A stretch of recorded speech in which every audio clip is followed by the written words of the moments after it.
ওই দিন তো অনেক বেশি মিষ্টি খেতে ইচ্ছে করতেছিল, চিনি ছাড়া ঘরে কিছুই ছিল না। আজকে তোমাদেরকে অল্প কিছু উপকরণ দিয়ে এই লাড্ডুটা বানিয়ে দেখাবো।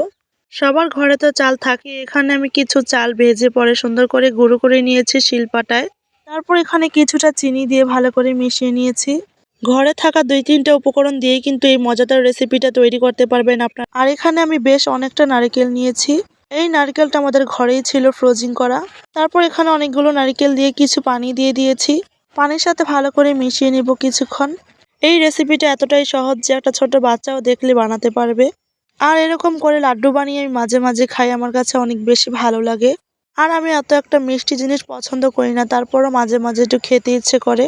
তারপর সুন্দর করে একটা লাড্ডুর শেপ দিয়ে নিব।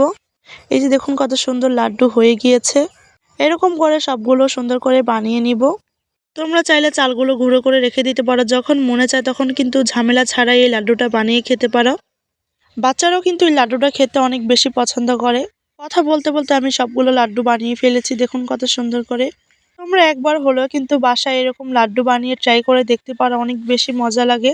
আর আমার ভাইও কিন্তু এই লাড্ডুটা অনেক বেশি পছন্দ করে। কোনো রকম ঝামেলা ছাড়া এরকম লাড্ডু বানিয়ে তোমরা খেতে পারো। আর এটাই হচ্ছে ফাইনাল লুক লাড্ডুর। রেসিপিটি তোমাদের কাছে কেমন লেগেছে আমাকে অবশ্যই কিন্তু বলবে।